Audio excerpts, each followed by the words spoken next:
Magandang umaga po sa inyong lahat. Pakibati ang iyong katabi ng isang magandang umaga at isang manigong bagong taon muli. Kamusta ang pagsisimula natin ng isang bagong taon? Noong nakaraang linggo ay tinalakay ni Pastor Manny ang tungkol sa kung papaano natin matatamo ang karunungang galing sa Diyos na kailangan natin sa pagharap natin sa bagong taong ito. Ang pagbubulayan naman natin ngayong umaga ay maaari pa din nating iugnay sa karunungang dapat nating taglayin. Ito ay ang karunungan tungkol sa mga bagay na tunay na mahalaga. Magkaiba ang mahalaga sa sanlibutan at ang mahalaga sa kaharian ng Diyos. Langit at lupa ang pagkakaiba ng mga bagay na mahalaga sa sanlibutan ito kaysa doon sa mga bagay na mahalaga sa kaharian ng Diyos. Ang mga anak ng Diyos ay inaasahang lumikas na sa mga pagpapahalagang makasanlibutan tungo sa mga pagpapahalagang makalangit. Kung tunay na nasa atin ang karunungan ng Diyos, ang ipupursue natin ay yung mga bagay na tunay na mahalaga sa Diyos at hindi ang mga bagay na pinahahalagahan ng mga tao sa sanlibutan ito. Naniniwala akong kung ano ang pinahalagahan natin noong 2023, yun din ang mga bagay na pinagtuunan natin ng pansin. Hindi po ba? Kung ano ang mahalaga sa isang tao, yun ang kanyang ipinupursue. Yun ang kanyang hinahabol. Yun ang kanyang hinahanap. Kung ano ang pinapahalagahan natin, yun ang pinagbubuhusan natin ng lakas, ng panahon, ng resources. Kung ano ang mahalaga para sa atin, yun ang uubos ng ating lakas. Yun ang uubos ng ating panahon. Yun ang uubos ng ating salapi. Kung gayon, kailangan malaman natin kung ano ang tunay na mahalaga. Ba't ko sinabing yung tunay na mahalaga? Bakit ba kailangan nating maunawaan kung ano ang tunay? O ano ang totoong mahalaga? Dahil may mga bagay na sa tingin natin ay mahalaga, ngunit sa totoo lang ay hindi mahalaga. Sabihin mo nga sa katabi mo, may mga bagay na sa tingin mo ay mahalaga, ngunit hindi pala tunay na mahalaga. Tanungin mo ang iba't ibang tao tungkol sa kung ano para sa kanila ang mahalaga. At iba't iba ang sasabihin nila, ang palagay nila tungkol sa kung ano ang mahalaga. Maaring para sa isang artista ang mahalaga ay kasikatan. Sa isang politiko, ang mahalaga ay kapangyarihan. Sa isang negosyante, ang mahalaga ay kayamanan. Sa isang estudyante, ang mahalaga ay edukasyon. May mga bagay na hindi naman masamang asamin natin na makamit dahil kailangan natin ito sa mundo habang tayo ay nabubuhay. Gayunman, kailangan nating maging maingat na huwag pahalagahan ang mga bagay na ito ng higit kaysa sa mga bagay na gusto ng Diyos na pahalagahan natin bilang mga anak ng Diyos. Kapag nauunawaan natin ang mga bagay na tunay na mahalaga, anong mangyayari? Maitatama natin ang ating mga pagpapahalaga. Hindi ba ganun yun?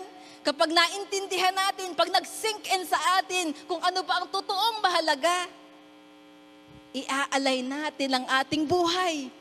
Doon, ang ating priorities, ang ating mga values. Uunahin natin kung ano ba talaga ang mas mahalaga sa pananaw ng Diyos. Kung merong pinaka-reliable source ng kung ano ang tunay na mahalaga, yun ay ang Biblia. Sa pagbubulay natin ngayong umaga, gusto kong samahan ninyo ako na suriin ang mga bagay na tunay na mahalaga ayon sa sinasabi ng Biblia. Hindi ayon sa sinasabi ko. Ayaw kong maramdaman ninyo na dinidiktahan ko kayo. Mas gusto kong kayo mismo ang makadiscover mula sa Biblia. Kung ang isang bagay nga ba na inaakala ninyong mahalaga ay tunay na mahalaga. At madiscover din ninyo mula sa Biblia kung ano-ano ang mga bagay na tunay na mahalaga. Upang ma-identify o masuri natin kung ang isang bagay nga ba ay tunay na mahalaga. Pagbubulayan natin lang ilan sa mga talata sa Biblia, nagbibigay sa atin ng hint kung ano ba ang tunay na mahalaga. Pagbulayan natin ngayong umaga ang mga katangian ng mga bagay na tunay na mahalaga. Sa 2 Korinto chapter 4 verse 16. Makibukas po kayo sa 2 Korinto chapter 4 verse 16 hanggang 18. Kaya't hindi ako pinanghihinaan ng loob, bagamat humihina ang aking katawang lupa, patuloy namang lumalakas ang aking espiritu. Ang bahagya at panandali ang kapighatiang dinaranas ko ngayon ay magbubunga ng kaligayahang walang hanggan at walang katulad. Kaya't ang paningin namin ay nakapako sa mga bagay na di nakikita, hindi sa nakikita, sapagkat panandalian lamang ang mga bagay na nakikita, ngunit walang hanggan ang mga bagay na di nakikita. Una, ang mga bagay na tunay na mahalaga ay hindi nakikita. Bakit ba ang paningin ni na Pablo ay nakatuon doon sa mga bagay na hindi daw nakikita?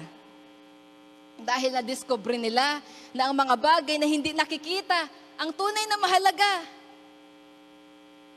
Sa konteksto ng talata, ano ba ang mga bagay na nakikita ni na Pablo na hindi nila itinuturing na mahalaga?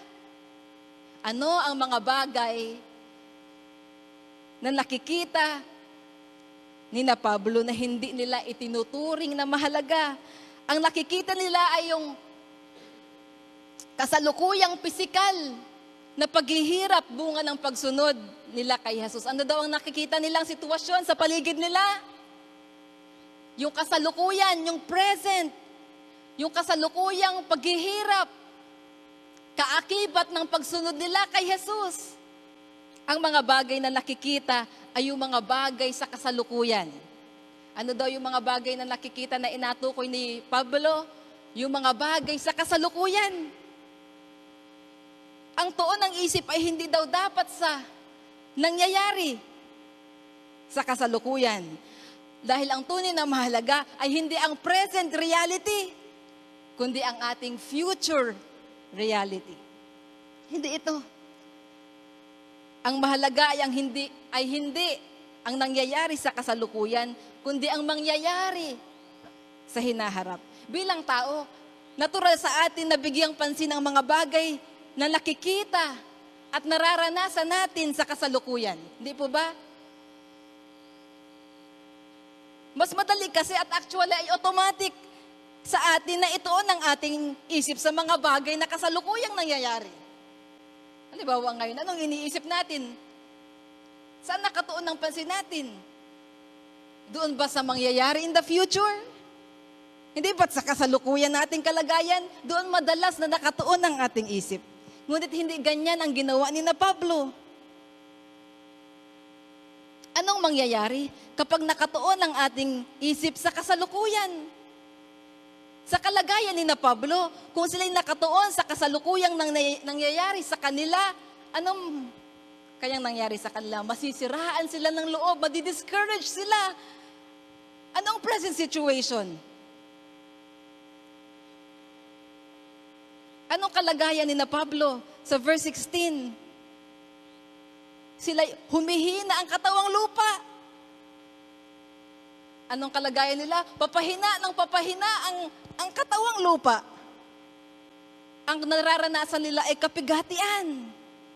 Paghihinang pisikal. Kapighatian. Paghihirap na bunga ng pagsunod nila kay Jesus. Yan ang kanilang nakikita. Kung sa pisikal na pagtingin. At kung sila'y doon nakafocus, siguradong madi-discourage sila. Kaya ang sabi ni Pablo, ang paningin namin ay nakapako sa mga bagay na di nakikita. Pwede pala yun? Na ito ang sitwasyon, ngunit hindi ka doon nakatuon. Kung nakafocus sila sa paghihirap na kaakibat ng pagsunod kay Jesus, na-discourage na sana silang ipagpatuloy ang pagsunod kay Jesus. Tumigil na sana sila sa pagsunod dahil mas madali yun. Gayunman dahil ang isip nila ay nakatuon sa mga pagpapalang tatamuhin nila sa hinaharap, hindi sila pinanghinaan ng loob na patuloy na sumunod kay Kristo. Kapag nakafocus tayo sa mga paghihirap, nakaakibat ng pagsunod kay Jesus, madi-discourage nga tayo at titigil nga tayo sumunod kay Jesus. Ay anong hirap naman ito? Ay anong dami namang inahingi? Anong dami namang kailangan isakripisyo? Ito ang katotohanan, mga kapatid. Hindi maaluwang sumunod kay Jesus. Hindi ba't nilinaw ni Jesus sa kanyang mga alagad na ang nais maging alagad niya ay dapat talikdan ang sarili, pasanin ang kanyang krus at sumunod kay Jesus? Hindi madaling magtiis ng pag-uusig, ng pagkabilanggo, ng gutom, ng puyat, ng pagod dahil sa pagsunod kay Jesus. Kailan may hindi magiging maaluwan sa ating katawang lupa ang sumunod kay Jesus? Kung hinihintay mong maging maaluwan muna ang mga bagay sa buhay mo bago kaya sumunod kay Jesus, hindi na mangyayari yon. Sabihin mo sa katabi mo, hindi na mangyayari yon. Walang maaluwan. Masyado tayo nakatuon sa mga hirap, kaya hindi natin maihakbang ang ating mga paa sa pagsunod. Sa pagsambang umaga na nga lang mahirap bumangon. Mahirap dahil may mga maliliit na anak. Mahirap dumalo sa cell. Mahirap paglingkod. Masyado tayo nakafocus dun sa hirap. Kaya hindi tayo makasunod. Ang ilan naman sa atin ay pinanghihinaan ng loob dahil sa hirap. Ngunit kapag ang focus natin ay nasa mga gantimpala na tatamuhin natin kay Kristo sa hinaharap at hindi sa kasalukuyang paghihirap, may encourage pala tayo. Ang ating attitude tungkol sa mga ipinapagawa ng Diyos ay naghahayag kung ano ang ating focus. Ang ating attitude sa pagsunod sa Diyos ay naghahayag kung saan ba tayo naka-fix ang isip. The fact na nadi-discourage tayo dahil sa kabayarang hinihingi ng pagsunod kay Jesus ay naghahayag na mali ang ating focus.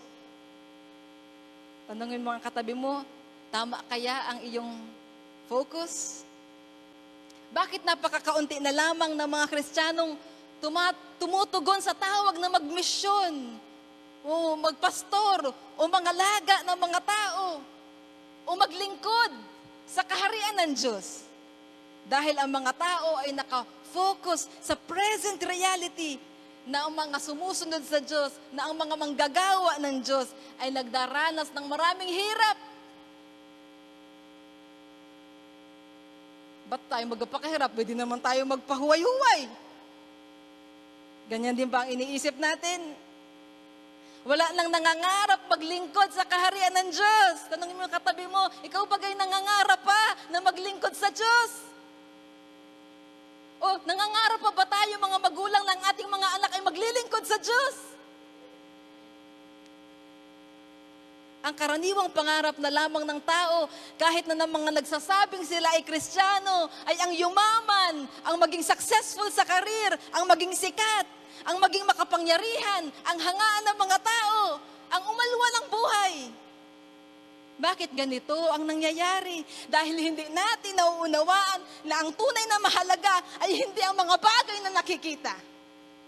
Naunawaan ni na Pablo na ang mga bagay na hindi nakikita at ang mga bagay na mangyayari pa lamang sa hinaharap ang tunay na mahalaga. Ano yun? Ano yung tunay na mahalaga? Ano yung mas mahalaga para sa kanila? Yun ay ang kagalakang walang hanggan at walang katulad na mararanasan nila sa kabilang buhay, bunga ng kanilang pagsunod sa Diyos. Balikan natin ang talata. Verse 17, ang bahagya at panandali ang kapighatiang dinaranas ko ngayon ay magbubunga ng kaligayahang walang hanggan at walang katulad. Paano tinitingnan ni na Pablo ang mga paghihirap nila sa pagsunod kay Jesus? Yun ay bahagya at panandalian. Pag sinabi nating bahagya, kaunti lang yun. Pag sinabi nating panandalian, temporary lang yun. Saglit lang yun. At sabi niya, itong konti at saglit na paghihirap na ito at kapighatian ito ay magbubunga ng kaligayahang walang hanggan at walang katulad. Saan nakapako ang isip ni na Pablo? Doon sa kaligayahang walang hanggan at walang katulad. Tanungin mo yung katabi mo, naranasan mo na ba yan? Kaligayahang walang hanggan? Kaligayahang walang katulad? Baka hindi mo pa natitikman yan kahit kaunti. Ang mga paghihirap, bunga ng pagsunod kay Jesus, ay bahagya at pansamantala lamang. Samantalang ang kagalakang tatamuhin ng mga sumusunod sa Diyos ay walang hanggan at walang katulad. Hindi ko alam kung paano natin i-imagine yun para mabuhayan tayo ng loob. Isang kagalakang hindi mo kayang i-compare. Isang kagalakang walang ubos. Ano kung usigin ka dahil sa pagsunod kay Jesus? Ano kung hindi mo makamtan ang mga bagay na pinakamimithi ng tao? Ano kung magtiis ka ng hirap at pagod? Napakaliit na bagay lamang na mga iyan kumpara sa napakadakilang gantimpala ng Diyos sa hinaharap. Sana'y ganun din tayo, mga kapatid. Dahil ganun yung tinitingnan ni Pablo. Kapag ang isip natin ay nakatuon sa gantimpalang igagawad sa atin ng Diyos sa hinaharap, magiging magaan kahit ang mahihirap na sitwasyong nararanasan natin ngayon dahil sa pagsunod sa Diyos. Nagawa ni na Pablo na ituon ang kanilang isip hindi sa present reality, kundi sa future reality. Magagawa din natin yun. Sabi mo sa katabi mo, magagawa din natin yun. Ipapanalangin natin yun. Idadalangin natin sa Diyos, mga kapatid, na bigyan tayo ng ganong mga mata na ang nakikita ay hindi ang present reality, kundi ang future reality. Para kahit na gaano man kahirap ang hinihingi ng pagsunod kay Jesus, ay hindi tayo panghihinaan ng loob. Sa taong ito at sa mga susunod na mga taon. Ang sabi sa unang Juan 2:16, 1 John chapter 2 verse 16, ang lahat ng nasa sanlibutan, ang pagnanasa ng laman, ang pagnanasa ng mga mata, at ang pagmamalaki sa buhay na ito ay hindi nagmumula sa Ama kundi sa sanlibutan. Mawawala ang sanlibutan at lahat ng mga bagay na pinagnanasaan ng mga tao. Ngunit ang mga sumusunod sa kalooban ng Diyos ay mabubuhay magpakailanman. Hindi naman natin matamo sa mundo ang kaginhawahan at kalayawang iniaalok nito. Mayroon naman walang hanggang inilaan ng Diyos sa atin para ma-enjoy ang lahat ng mabubuting bagay na inilaan niya para sa atin sa hinaharap. Kaya sabihin mo sa katabi mo, huwag ka nang mainggit sa kanila. Isang araw silang maiinggit sa atin. Kung ngayon magpapasya tayong ialay ang ating buhay kay Jesus.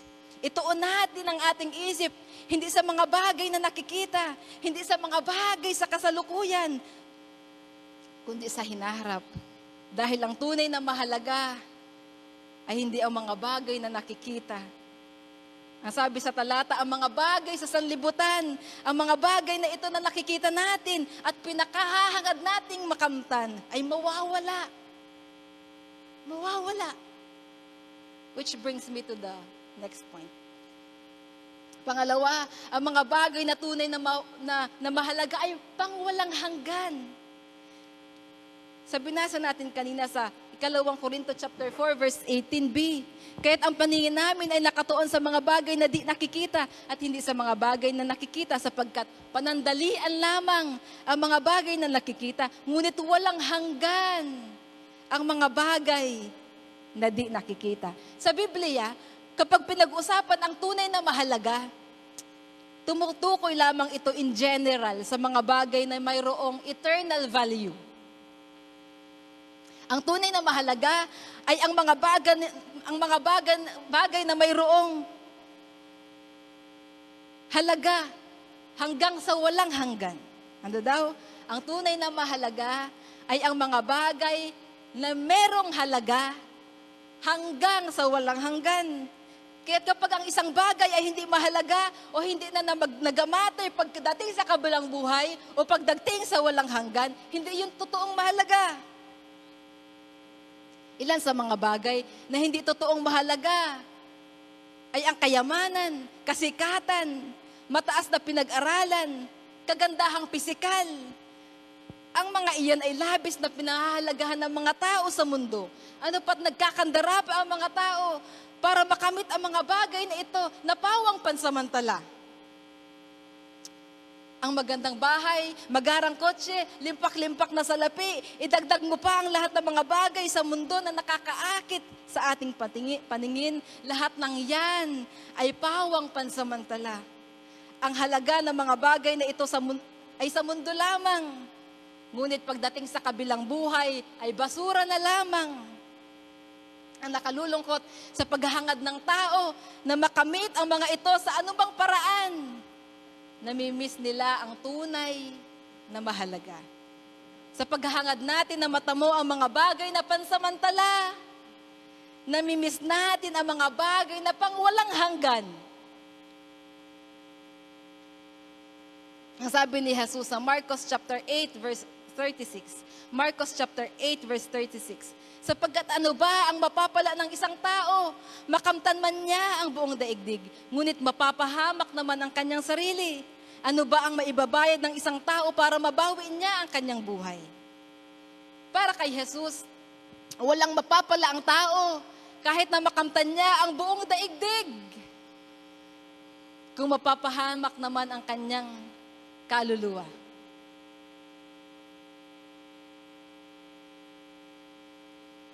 Ano ba ang mas mahalaga? Ang buong daigdig o ang kaluluwa ng tao?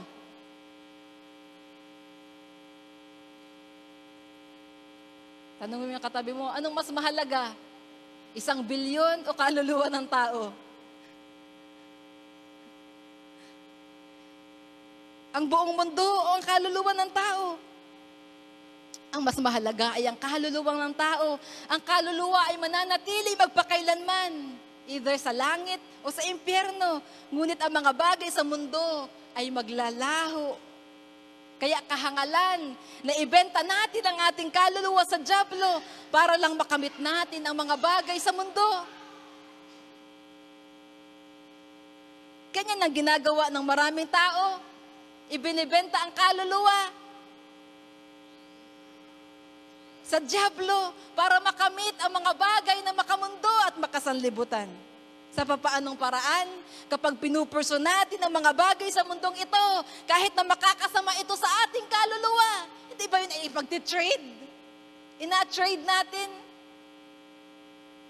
O Satanas, ito yung kaluluwa ko, akin na yung kayamanan, akin na ang kasikatan. Kapag ipinagpapalit natin ang mga bagay na pangwalang hanggan sa mga bagay na pansamantala, hindi ba't inaalok ni Satanas kay Jesus ang mga bagay sa mundong ito, kapalit ng pagpapatira pa at pagsamba ni Jesus sa Kanya? Sa Mateo chapter 4 verse 8 to 9.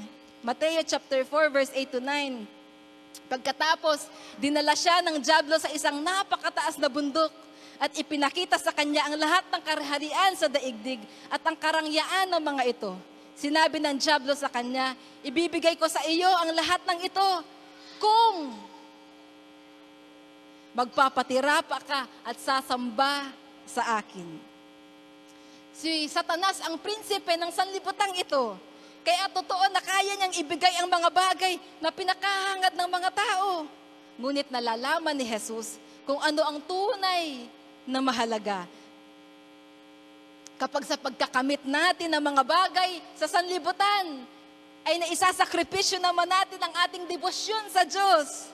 Yun ay bitag ng dyablo. Ano daw? Kapag sa pagkakamit natin ng mga bagay sa sanlibutan, ay naisasakripisyo natin ang ating debosyon, ang ating pagmamahal, ang ating pagsamba, ang ating paglilingkod sa Diyos. Yun ay pain ng dyablo. Kaya hindi lahat ng dumarating na oportunidad ay galing nga sa Diyos. Kapag ang isang bagay, gaano man ito kaganda, ay maglalayo sa iyo sa Diyos, hindi iyon galing sa Diyos. Pero kapag hindi natin nauunawaan kung ano ang tunay na mahalaga, masisilaw nga tayo sa pain ng dyablo. Isasakripisyo natin ang ating sariling kaluluwa para makamit ang mga bagay na pansamantala. Sa tuwing may waring oportunidad na dumarating, itanong muna natin, makakatulong ba ito sa aking kaluluwa? Makakatulong ba ito para lalo akong mapalapit sa Diyos? O maglalayo ito sa akin sa Diyos at sa dulo ay ikakapahamak ko? May halaga ba ito hanggang sa walang hanggan? Dahil yun lamang mga bagay na tunay na mahalaga ang mananatili magpakailanman. Ngunit sa Biblia, syempre ay tinuturo din kung papaanong kahit ang mga pansamantalang bagay ay maiko-convert natin sa pangwalang hanggang pakinabang. Papaanong ang hindi tunay na mahalaga ay magiging mahalaga? Papaanong yung salapi na hindi na pansamantala lamang ay maiko-convert natin para magkaroon ng eternal value. Sa Mateo chapter 6 verse 19, sabi ni Jesus, Mateo chapter 6 verse 19, huwag kayong mag-impok ng mga kayamanan dito sa lupa. Dito'y may naninirang tanga at kalawang at may nakapapasok na magnanakaw. Sa halip, impokin ninyo ay mga kayamanan sa langit. Do'y walang naninirang tanga at kalawang at walang nakapapasok na magnanakaw. Sa Lucas chapter 12 verse 33, ay ganito naman ang sabi, Lucas 12:33, ipagbili ninyo ang inyong ari-arian at mamigay kayo sa mga dukha. Gumawa kayo ng mga lukbutang hindi naluluma at mag-impok ng kayamanan sa langit na hindi nakukulangan sapagkat do'y walang makalalapit na magnanakaw at walang makapaninirang tanga. Hindi ba? Kapag ginagamit natin ang ating resources sa mga layunin ng Diyos, na kapag iimpok tayo ng kayamanan sa langit, gamit ang mga pansamantalang bagay na mayroon tayo. Kahit ang mga bagay na temporal lamang sana ang pakinabang, ay pwedeng magkaroon ng eternal na pakinabang. Narinig ko sa panalangin ni Pastor Manny last Sunday, habang ipinapanalangin ang bagong biling kotse ng isang kapatiran, na ito'y magamit din sa gawain ng kaharian ng Diyos, tulad ng pangangaral ng Ebanghelyo. Hindi ba? Anumang bagay na mayroon tayo sa mundong ito, ay gamitin natin para sa mga layunin ng Diyos, para magkaroon nyo ng walang hanggang pakinabang. Ang ating tahanan ay ibukas natin para pagdausan ng mga gawaing pangkaharian. Tulad ng mga cell meeting, prayer meeting, at mga gawaing makapagpapalaganap ng paghahari ng Diyos sa mundo. Yan ay ilan lamang. Kung hihingin ng Diyos, ang ating mga sasakyan na i-offer natin para sa mga humahayo, sa mga kailangang dumalo ng mga pagsasanay. Gamitin natin, ang ibig ko sabihin, gamitin natin ang anumang ibinigay sa atin ng Diyos para sa kanyang mga layunin. At magkakaroon ng eternal value. Kahit yung mga bagay na yun na waring pansamantala lamang. Napakaraming paraan kung papaano natin magagamit ang anuang bagay na mayroon tayo para makapag-impok ng kayamanan sa langit. Kung isasaayos lamang natin ang ating mga pagpapahalaga, tandaan natin na ang mga bagay na tunay na mahalaga ay pangwalang hanggan. May dalawang paraan para makamit natin ang pakinabang na pangwalang hanggan. Maaaring ang kailangan natin ay i-give up ang mga bagay na pansamantala para i-pursue ang mga bagay na pangwalang hanggan. Maaari din namang ang kailangan natin ay gamitin ang anumang temporal na mga bagay na meron tayo para sa mga walang hanggang layunin ng Diyos. Naniniwala akong kailangan natin yan parehas. Ang mahalaga, hindi na tayo after sa pansamantalang pakinabang, kundi sa pangwalang hanggang pakinabang. Pangatlo at panghuli, ang mga bagay na tunay na mahalaga ay nagbibigay ng kasiyahan, ng satisfaction. Sa Isaiah chapter 55, verse 1 to 3a. Isaiah chapter 55, verses 1 to 3a. Sinabi ni Yahweh, narito ang tubig, kayong mga nauuhaw, ang mga walang salapi ay lumapit din dito. Bumili kayo ng pagkain at ito'y kainin ninyo. Bumili kayo ng alak at gatas kahit walang salaping pambayad. Bakit gumugugol kayo ng salapi sa mga bagay na hindi nakakabusog? Bakit ninyo inuubos ang perang kinita sa mga bagay na sa inyo ay hindi nagbibigay kasiyahan? Makinig kayong mabuti sa akin at sundin ang utos ko at matitikman ninyo ang pinakamasarap na pagkain. Makinig kayo at lumapit sa akin. Sundin ninyo ako at magkakaroon kayo ng buhay. Bakit ginugugol ng tao ang kanilang salapi sa mga bagay na hindi nakapagbibigay ng tunay na satisfaction o kasiyahan? Yan ay tanong. Bakit nga ba? Dahil sa pag-aakalang ang mga bagay na iyon ang mahalaga at ang mga bagay na iyon ang magbibigay sa kanila ng kasiyahan. Hindi ba't kung ano ang inaakala nating magbibigay sa atin ng kasiyahan, yun ang mahalaga para sa atin? Kung ano makapagpapasaya sa atin, yun ang mahalaga sa atin. Di po ba? Isinasamtabi at itinatakwil natin ang ibang mga bagay para makamit natin ang sa tingin natin ay makakapagpaligaya sa atin. Natural sa atin na mag-care lamang sa mga bagay na makapagbibigay sa atin ng pleasure o kasiyahan.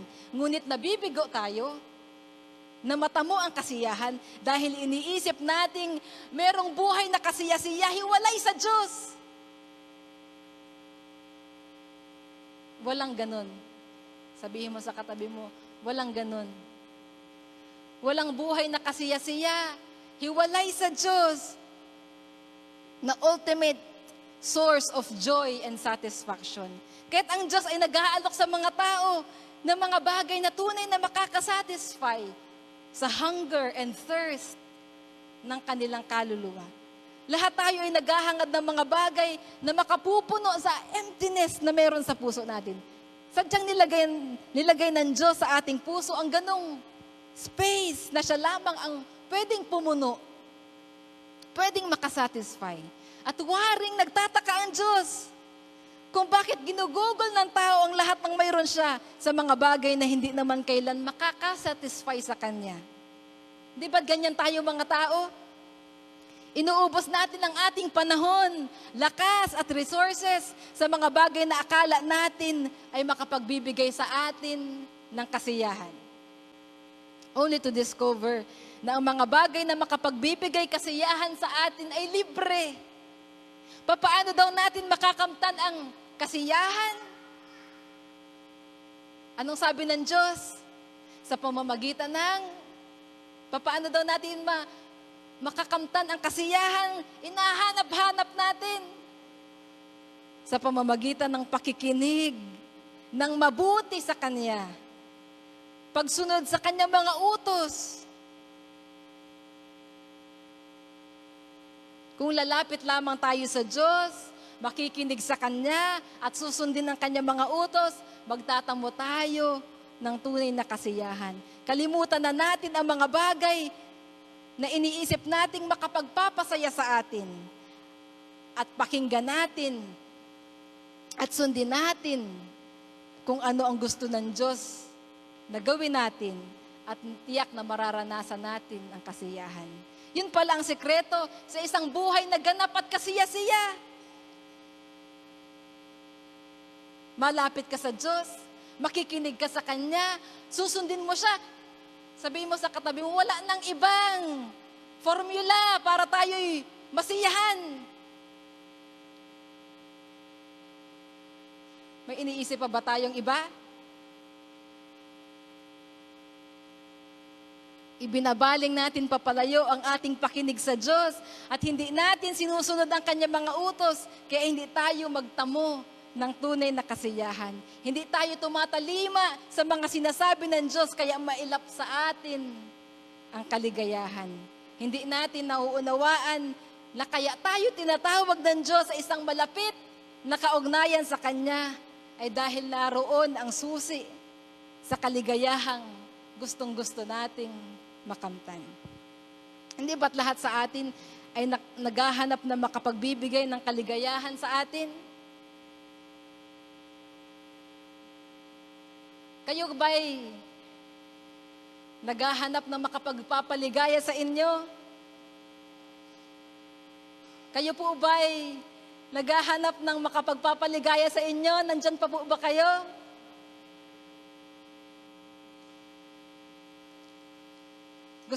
Gustong-gusto nating lumigaya. Ngunit hinahanap natin yun sa maling lugar, sa maling persona, sa maling mga bagay. Nagkakamali tayo kung hinahanap natin ang kaligayahan sa kayamanan, sa mga bagay na pansamantala, sa magarang kotse, sa magandang bahay, sa isang kasintahan, sa isang asawa, sa isang anak, sa mga K-drama, sa mga masasarap na pagkain, sa kasikatan, sa pagiging successful sa career, sa bagong gadgets, at sa kung ano-ano pa. Isa lamang naman pala ang makakapagpaligaya sa atin ng tunay, at yun ay ang Diyos. Mapalad ang mga taong lumalapit sa Diyos, nakikinig sa Kanya at sumusunod sa Kanya. Dahil mararanasan nila ang tunay na kasiyahan. Sabihin mo sa katabi mo, sana ikasama ka doon. Gusto nyo bang mapasama doon? Sa mga taong satisfied. Satisfied at hindi maliligalig. Tinalikuran ni Moises ang pagtatamasa ng panandaliang aliw na dulot ng kasalanan at mas piniling makihati sa kaapihang dinaranas ng bayan ng Diyos. Sa Hebreo chapter 11, verse 24 to 26. Tingnan natin ang halimbawa ni Moises. Hebreo chapter 11, verses 24 to 26. Dahil sa pananampalataya, tumanggi si Moises nang siya'y mayroon ng sapat na gulang, natawagin siyang anak ng prinsesang anak ng hari. Inibig pa niyang makihati sa kaapihang dinaranas ng bayan ng Diyos, kaysa magtamasa ng panandaliang aliw na dulot ng kasalanan.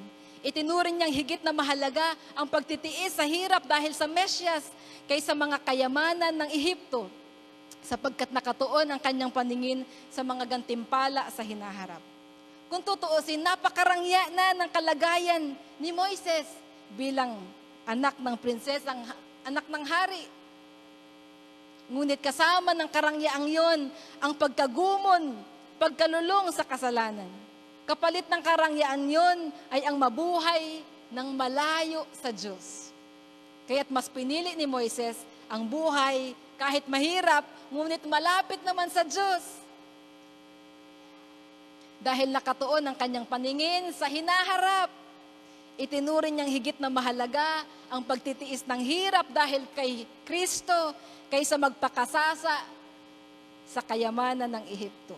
Sa New International Version ay ganito ang pagkasalin, He chose to be mistreated along with the people of God rather than to enjoy the fleeting pleasures of sin. Fleeting pleasures of sin. Sa Oxford Dictionary, fleeting means lasting for a very short time. Saglit lang. Hindi nagtatagal.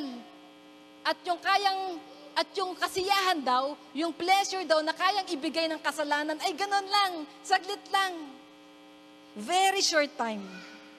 Ang kasiyahang dulot ng mga bagay sa mundo ay napakaikli lang. Kaya napaka-wise ni Moises para magpasya siya na bitawan ang panandaliang aliw na dulot ng kasalanan.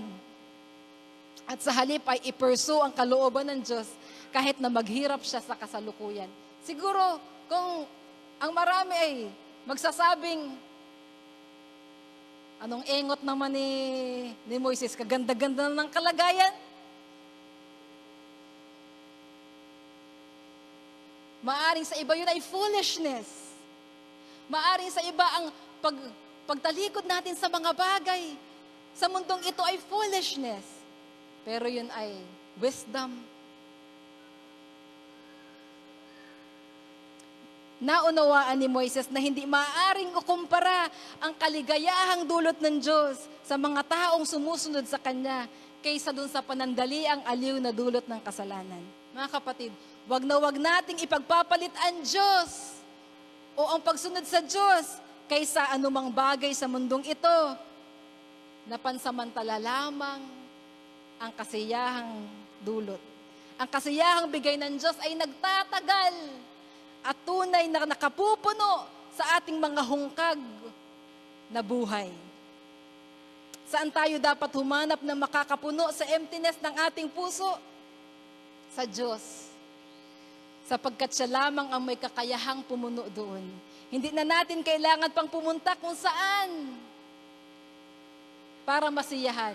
Hindi na natin kailangan pang magtaglay ng anuman para masiyahan. Ang kaligayahan, kasiyahan ay libre. Lumapit ka sa Diyos, makinig ka sa Kanya, at sumunod ka sa mga pinag-uutos niya, at mararanasan mo ang tunay na kaligayahan. Ang tunay na mahalaga ay nagbibigay satisfaction sa ating kaluluwa. Maigkaiba yung satisfaction na galing sa Diyos kaysa sa fleeting pleasures of sin. Magkaiba yun, mga kapatid. Ang kasalanan ay may dala ding pleasure. Sin is pleasurable, but only for a moment. Pagkatapos ng pleasure ay lalong naiiwan kang empty, hungry, thirsty. You only grow worse and worse and worse. At lalong lumalalim ang kalungkutan at emptiness.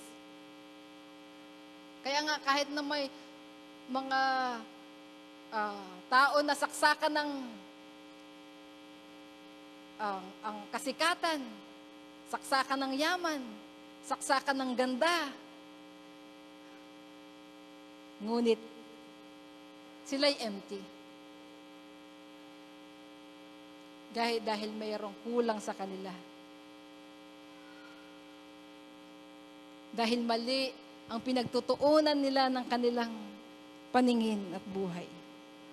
I-evaluate mo ang mga bagay na pinag-uukulan mo ng iyong panahon at lakas ng iyong buhay.